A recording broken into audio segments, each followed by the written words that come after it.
और अब बात करें मॉनसून सत्र की। मॉनसून सत्र के 5वें दिन हंगामे के बीच सदन से झारखंड प्रतियोगी परीक्षा विधेयक 2023 पारित हो गया। विपक्ष ने सदन में बिल की कॉपी फाड़कर सदन से वॉकआउट कर दिया। बीजेपी पर तंज कसते हुए मुख्यमंत्री हेमंत सोरेन ने कहा कि 20 साल से युवाओं को नौकरी दे रहे हैं तो विपक्ष को दर्द हो रहा है। झारखंड प्रतियोगी परीक्षा विधेयक 2023 पास। बीजेपी विधायकों ने फाड़ी बिल की कॉपी। झारखंड प्रतियोगी परीक्षा भर्ती में अनुचित साधनों की रोकथाम एवं निवारण के लिए उपाय विधेयक 2023 में कुछ मामूली संशोधन के साथ ध्वनि मत से पारित कर दिया गया। पहली बार कदाचार करने पर 3 साल की जगह 1 साल की सजा और दूसरी बार कदाचार करते पकड़े जाने पर 7 साल की जगह 3 साल की सजा होगी।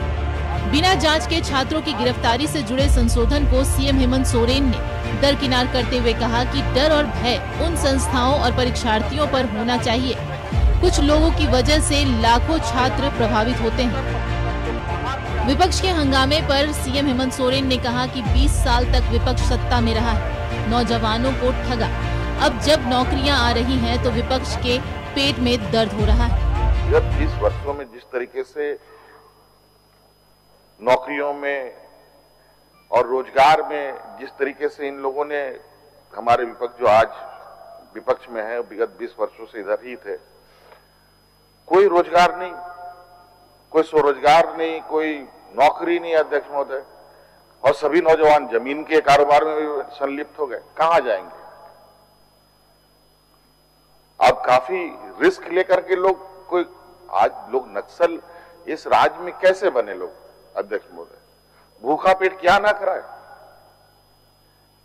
संशोधन के साथ इस बिल को पारित किया जाए अध्यक्ष महोदय, जो अध्यक्ष महोदय धारा 12(1) के अंतर्गत जो 3 वर्ष का सजा का प्रावधान था अध्यक्ष महोदय, उससे एक वर्ष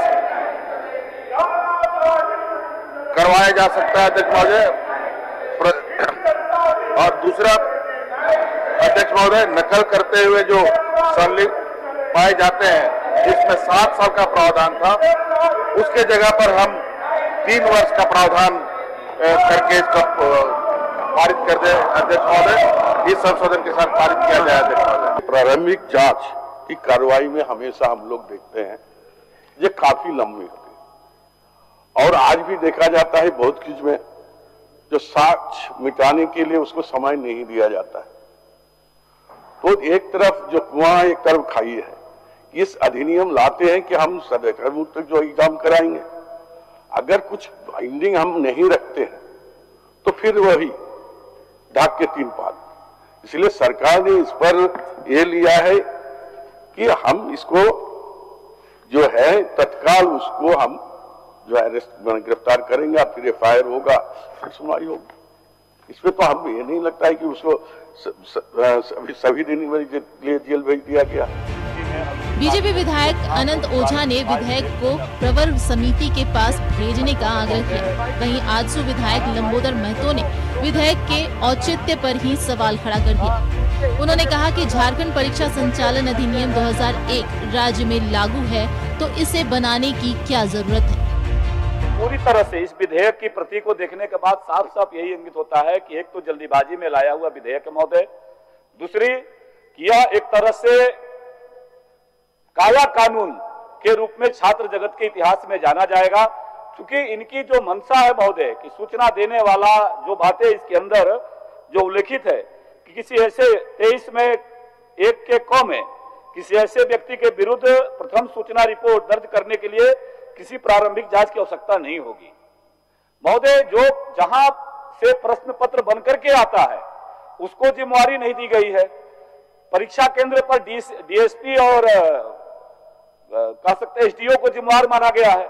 तो जब इतना बड़ा विधेयक आप लेकर के आ रहे हैं, इसके नियमावली बाद में बनाएंगे, तो जिला का जो अधिकारी है, जिला का जो आरक्षी अधीक्षक है, उनको न केंद्र बिंदु बना करके एक एसडीपीओ और एसडीओ को आपने उसमें जिम्मेवारी तय कर दिया है, तो उसको जो जिम्मेवार माना जाए। महोदय, गौर किया जाए कि आज झारखंड सरकार के पास और झारखंड राज्य में झारखंड परीक्षा संचालन अधिनियम 2001 महोदय ये कानून बना इसी सदन से बना है और आज भी ये कानून महोदय राज्य में लागू है। जब झारखंड परीक्षा संचालन अधिनियम 2001 राज्य में लागू है तो फिर महोदय दोबारा झारखंड प्रतियोगी परीक्षा भर्ती में अनुचित साधनों की रोकथाम निवारण के उपाय विधेयक 2023 की महोदय क्या हो सकता है? प्रतियोगी परीक्षा विधेयक 2023 सदन से पारित हो गया। अब इसे राज्यपाल के पास भेजा जाएगा। अब देखना यह है कि राजभवन से विधेयक को मंजूरी मिलती है या फिर राज्यपाल कुछ संशोधन की सलाह देते हैं। विधेयक पर राज्यपाल की मंजूरी के बाद ही कानून राज्य में प्रभावी रूप से लागू होगा। न्यूज़ 11 भारत के लिए रांची से राकेश के साथ विपिन उपाध्याय की रिपोर्ट। झारखंड प्रतियोगी परीक्षा विधेयक 2023 कुछ संशोधनों के साथ सदन में पारित किया गया, जिस पर बीजेपी के विधायकों ने आपत्ति जताया और इसे काला कानून बताया। गवर्नर से मिलने की बात कही, वहीं सत्ता पक्ष के विधायकों ने इस बिल को कदाचार मुक्त करने वाला बिल बताया। उसी संख्या बल का दुरुपयोग करते हुए जो मन करता है वो करते जा रही है। आधा दर्जन से ज्यादा माननीय सदस्यों ने प्रवर समिति में भेजने का किया था। दर्जनों संशोधन लाए गए थे और सुप्रीम कोर्ट का स्टैंडिंग ऑर्डर है कि सीआरपीसी का धारा 41 सबसेक्शन 1 में बिना किसी अभियुक्त को उसको जाने बिना पूछे ऐसे आप जेल नहीं भेज सकते। अब इसमें तो ऐसे ही तो ठीक है, हमारे माने रॉलेट की बात ही कर दिया है। ये निश्चित रूप से काला कानून है और निश्चित रूप से इसको लेकर हम लोग माननीय गवर्नर साहब के पास भी जाएंगे और जरूरत होगा तो हम लोग जुडिशियल रिव्यू के लिए कोर्ट में भी जाएंगे। चमड़े के सिक्का चलाने वाली सरकार है, बहुमत के दम पे ये कुछ भी कर सकती है और जिस प्रकार आज युवाओं के विरोध में ये सरकार आई, मुझे ऐसा लगता है कि जितनी भी वादे और जितनी भी दावे ये युवाओं के लिए कर ले सरकार, एक भी दावा और एक भी वादा पूरा नहीं करेगी। हम लोगों ने तर्क के साथ सरकार को समझाया कि किस प्रकार ये कानून जो है काला कानून है, लेकिन इसकी परवाह न करते हुए सरकार ने हम लोगों के मांग को खारिज किया। तो हम लोगों का सदन के अंदर बैठने का कोई औचित्य नहीं था, बिल को फाड़ के हम लोग वहां से प्रोटेस्ट करके बाहर आए। इसको दो संज्ञा दिया, एक तो कहा कि काला कानून है, विभिन्न खंड सह जो संशोधन हमने उसमें डाला था उस खंड सह संशोधन के साथ हमने कहा कि हमें पता है कि बहुमत के ताकत पर आप इस बिल को पास करा लीजिएगा। चूंकि सरकार जब अधिनायकवादी रास्ते पर चल पड़ती है तो लोकतांत्रिक तरीके से जो भी भावनाएं होती है वो सरकार इसी प्रकार से उसका उल्लंघन करती है। वह सदन के अंदर सदस्यों का पक्ष का हो विपक्ष का हो उसकी भावना को सम्मान नहीं देती है। क्योंकि हम लोगों ने ये नहीं कहा कि आप इस बिल को रोक दीजिए, हम लोगों ने कहा कि इसको आप अच्छे तरह से सांगोपांग तरीके से विचार करिए। इसमें ये खंड उपखंड में जो बातें चिन्हित है यह छात्र विरोधी है, राज्य विरोधी है और यह अधिनायकवादी प्रवृत्ति को बढ़ाएगा। यह एक कह सकते हैं कि जिस प्रकार से 74 से लेकर 77 में जो तानाशाही वृद्धि थी जो उजागर करने वाला समूह है और झारखंड तो उसका जीवंत उदाहरण है। कानून नहीं, आदमी को सही ट्रैक में ले जाने के लिए कानून तो जरूरत है कि नहीं। बिना अनुशासन से कभी आप बढ़ सकते हैं क्या? चलिए, ऐसा क्या है इस कानून में जो बीजेपी विरोध कर रही है? अरे उन लोग का तो हर चीज ऐसा, आप जैसे काला चश्मा पहना है ना, सभी को काला नजर आता है। उनको कुछ संशोधन भी किए गए हैं। तो मुख्यमंत्री ने हस्तक्षेप करते हुए कहा कि जो सजा 3 साल की है, पहली बार अगर कदाचार या नकल करते कोई बच्चे कोई परीक्षार्थी पकड़े जाते हैं तो उस सजा को कम करते हुए हम 1 साल करते हैं और जो 7 साल की सजा है उसको कम करते हुए हम 3 साल करते हैं। और यही मेरा भी आग्रह था, मेरे भी सुझाव सरकार के सामने यही थे कि भाई और जो एजेंसियां उस पर तो आप कठोर होइए, जो प्रश्न पत्रों को लीक करते हैं, गिरोह बना करके परीक्षाओं में अपना नकेल कसना चाहते हैं, अपने लड़कों को पहुंचाना चाहते हैं, ऐसे लोगों पर कठोरता अपनानी चाहिए। सरकार ने उस पर कठोरता दिखाई है, हम इस बिल का स्वागत करते हैं। सरकार की मंशा है कि कदाचार मुक्त परीक्षा हो और जो ये विरोध कर रहे हैं तो विरोध के डबल स्टैंडर्ड है। उत्तराखंड में इसी तरीके का कानून लागू है जहां भारतीय जनता पार्टी की सरकार है। अगर ये कहते हैं कि ये काला कानून है तो ये कहें कि उत्तराखंड में भी काला कानून है। कोई कानून उत्तराखंड की जनता के लिए सही हो सकता है तो झारखंड की जनता के लिए गलत कैसे होगा? और मेरा बार बार कहना है कि समय की कसौटी पर कानूनों को कसने दें। यदि ये प्रतीत होता है कि इसका दुरुपयोग हो रहा है, सरकार निश्चित रूप से संशोधन। विधानसभा के मानसून सत्र का 5वां दिन आज था। सदन में कांग्रेस विधायक इरफान अंसारी के दिए बयान को लेकर जमकर हंगामा मचा। बीजेपी विधायक शशि भूषण मेहता ने इरफान अंसारी के माफी मांगने की मांग की, नहीं तो देख लेने की बात कही, जिसके बाद वो इरफान अंसारी से भिड़ गए। दोनों के बीच सदन में ही बहस होने लगी। इरफान अंसारी के साथ हाथापाई के लिए उनकी सीट की तरफ बढ़ने लगे, जिसके बाद स्पीकर ने उन्हें फटकार लगाई, सदन की गरिमा का ख्याल रखने को कहा। वहीं सदन के बाहर इरफान अंसारी के बयान को लेकर बीजेपी ने प्रदर्शन किया, जिस पर कांग्रेस विधायकों ने भी पलटवार किया।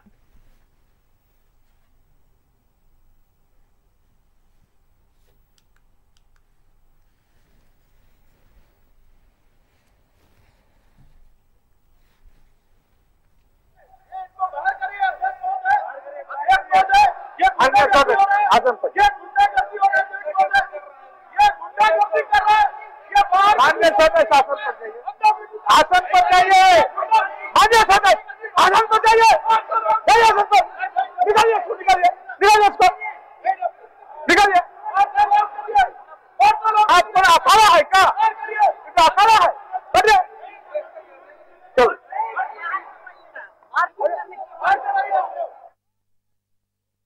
बयान सदन के अंदर आया है और तब आया है, ठीक है, विपक्ष के सदस्य वॉकआउट किए थे, लेकिन सत्तारूढ़ दल के संसदीय कार्य मंत्री जी भी सदन के अंदर मौजूद थे और उसके अंदर सुनने के बावजूद भी इन लोगों ने ये आदिवासी समाज को अपमानित करने का काम किया है। और देश के अंदर, देश की संसद में भी कांग्रेस के जो नेता हैं, उन्होंने भी आदिवासी समाज के बारे में, आदरणीय महामहिम राष्ट्रपति जी के बारे में इसी प्रकार का अपमानजनक टिप्पणी करते हैं। इसलिए कांग्रेस पार्टी को, देश की कांग्रेस पार्टी को आदिवासी समाज को अपमानित करने वाला जो व्यवहार किया है उसके लिए माफी मांगनी चाहिए। खंड के यहाँ के आदिवासियों, मूलवासियों का शोषण करने का आज तक काम किया और आज जब यहाँ के आदिवासियों, यहाँ के मूलवासियों को उनका हक अधिकार दिलाने का काम कर रही है सरकार, उन्हें जगाने का काम कर रही है सरकार, तो ये इनके कलेजे पर सांप लौटना लाजिमी है। तो इनकी बातें, इनके पास ना कोई मुद्दा रह गया है, ना कोई नीति सिद्धांत रह गया है, ये सिर्फ सत्ता के भूखे हैं और सत्ता इनके हाथ से जनता ने छीन ली और आने वाले लंबे समय तक सत्ता इनके हाथ में जनता नहीं देने जा रही है। इसलिए इनकी ये बौखलाहट है, बेचैनी है और इसमें उलझुल हरकतें ये कर रहे हैं। इरफान जी ने जो बोला वो आदिवासियों के लिए अपमानजनक है, इस तरह की बातें नहीं करनी चाहिए था, मगर फिर भी उनका संदेह का लाभ देंगे। गलती से उन्हें बोलते बोलते उनके मुंह से ये बात निकल गई, it is a slip of tongue. मगर भाजपा जिस तरह से इसको एनकैश करने का काम कर रही है, ये सरासर गलत है। इनके जो सरकार की रवैया है आदिवासियों के साथ, मणिपुर में जिस तरह से एथनिक क्लेंजिंग हो रहा है आदिवासियों के साथ, वो उसे देखना चाहिए। और साथ ही साथ मैं लगातार इस बात को बोल रही हूँ कि दो गलत चीजों को मिला के एक सही चीज नहीं बनाया जा सकता है और इसीलिए ये भाजपा को भी सोचना होगा, इस चीज को एनकैश ना करे। राष्ट्र पार्टी है कांग्रेस पार्टी, इतनी बड़ी पार्टी है, एक व्यक्ति का बयान, एक व्यक्ति का सोच को आप पूरे राष्ट्र पार्टी से अगर जोड़ेंगे तो कहीं से भी उचित नहीं है। उसको केवल क्रॉप किया। ये भाजपा के लोग जब हमारे राहुल गांधी जी को नहीं छोड़े, कह दिया आलू डालोगे तो सोना निकलेगा, ये क्रॉप था IT सेल का। मेरी बातों को भी क्रॉप किया गया। मैं कहना चाहता हूं, मैं छोड़ूंगा नहीं। ये भाजपा के लोग पहले हिसाब दे, जब तक मैं हिसाब नहीं ले लूंगा, मेरा आदिवासी सबसे बड़ा, देश का सबसे बड़ा नेता इरफान शाह आदिवासियों का, दिन रात में काम करता हूं इसके लिए।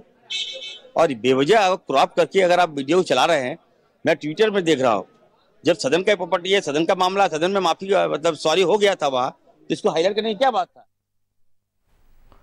झारखंड विधानसभा अध्यक्ष से बीजेपी विधायक शशि भूषण मेहता को फटकार मिलने के बाद भी तेवर कम नहीं हुए। उनका कहना है कि उन्हें अपने बर्ताव से कोई पछतावा नहीं है। हमने सदन को शर्मसार नहीं किया है। उनसे बातचीत की हमारे संवाददाता राकेश कुमार ने।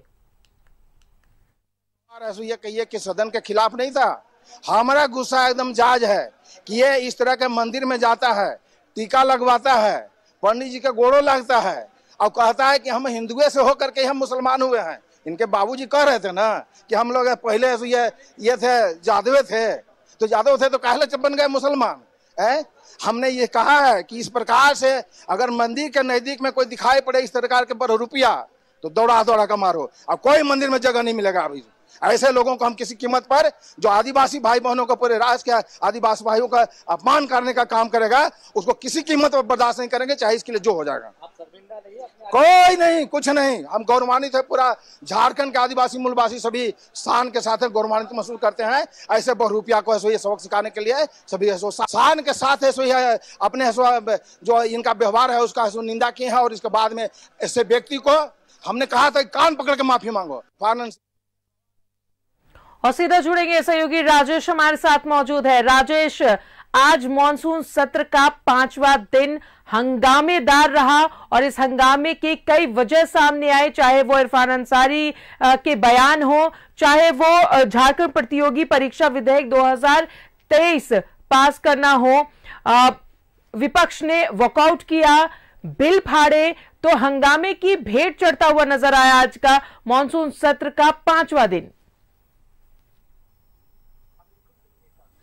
हाँ बिल्कुल, देखिए कांग्रेसी विधायक इरफान अंसारी के बयान को बीजेपी ने बहुत ही संजीदगी से लिया। जिस प्रकार से बाबूलाल मरांडी के संबंध में उन्होंने टिप्पणी की, और उस पर भड़क गए हैं बीजेपी के लोग और उनसे माफ़ी की मांग की जा रही है और सार्वजनिक रूप से माफ़ी मांगने की मांग की जा रही है। अब उधर इरफान अंसारी के मामले को लेकर शशि भूषण मेहता जो बीजेपी के विधायक हैं वो काफ़ी एग्रेसिव हो गए। सदन में ऐसी स्थिति हो गई कि लगे कि कोई अनहोनी घटना हो जाएगी, कोई अप्रोरियस सीन उत्पन्न हो जाएगी। फिर विधानसभा अध्यक्ष ने सदन को किसी तरह से रेगुलेट किया, और लेकिन मामला हंगामा होता ही रहा, क्योंकि जिस प्रकार से बयान आए हैं और उस पर बीजेपी ने आज एक प्रेस वार्ता भी की थी। राष्ट्रीय मंत्री आशा लकड़ा ने भी इस बयान की आलोचना करते हुए कहा था कि जिस प्रकार से एक आदिवासी समाज के संबंध में कांग्रेसी विधायक ने टिप्पणी की है वह पूरे समुदाय के लिए अपमानजनक है। तो बीजेपी इस विषय को लेकर आगे बढ़ती रही और एग्रेशन के साथ इस विषय को उठाती रही। यहाँ तक कि आप देखिए कि शशि भूषण मेहता ने जो बयान दिया है वो सदन के बाहर, वो कहा है कि अगर इरफान अंसारी ऐसा कुछ करेंगे, और जैसा कि वो मंदिर जाने की बात कह रहे हैं या पहले गए हैं और फिर जाएंगे और इस तरह की बातें करेंगे, तो कोई भी स्थिति उत्पन्न हो सकती है, यानी मारपीट की स्थिति भी आ सकती है। उस पर इरफान अंसारी ने भी अपना जवाब दिया, लेकिन ये दृश्य थोड़ा सा कहीं न कहीं निराशाजनक लगा कि विषय को लेकर एक तो बयान ऐसे नहीं आने चाहिए, किसी भी समाज समुदाय के संबंध में इस तरह के बयान नहीं आने चाहिए। और दूसरी बात यह है कि जो लोकतांत्रिक प्रक्रिया है, सदन की अपनी एक गरिमा है और उसमें अध्यक्ष को निर्णय लेने दिया जाना चाहिए थे कि क्या होता है। वैसे उस शब्द को अस्पंज कर दिया गया था तो उसकी चर्चा फिर नहीं होती है सामान्यतः, लेकिन यह चर्चा सिर्फ अस्पंज होने से नहीं, बाकी सदन के बाहर तो पूरा हल्ला हंगामा हुआ, कल भी हुआ, आज भी हुआ। इस बात को लेकर बीजेपी ने पुतला दहन भी किया है। कई जिलों में ये से खबरें आई है कि इरफान अंसारी का पुतला दहन किया गया है इस बयान को लेकर। तो आज जो एक बिल पारित हुआ उसके संबंध में भी बीजेपी ने पहले से ही आपत्ति जताई थी कि जो झारखंड प्रतियोगिता परीक्षा कदाचार निवारण बिल है वो कहीं न कहीं लोगों की आवाज को, खास तौर पर युवाओं की आवाज को दबाने का प्रयास है कि इसमें कोई भी इस मामले में इंटरवीन नहीं कर सकता। अगर करेगा तो कानून है और कानून के तहत उसकी कार्रवाई होगी। वैसे सरकार की मंशा यह रही कि ऐसे कानून बनाए जाने चाहिए ताकि ये कदाचार को रोका जा सके। जिस प्रकार से प्रश्न पत्र लीक हो जाते हैं उसका एक माहौल बने कि कोई इसकी जरूरत ना करे कि कोई प्रश्न पत्र लीक करे, चाहे वो छात्र हो या फिर इन्विजिलेटर हो या फिर आयोग या चयन एजेंसी के बीच झारखंड प्रतियोगी परीक्षा विधेयक 2023 कुछ संशोधनों के साथ पारित कर दिया गया। बहुत बहुत शुक्रिया आपका राजेश तमाम जानकारियों के लिए। तो मॉनसून सत्र का आज 5वां दिन और 5वें दिन भी हंगामे लगातार होते रहे।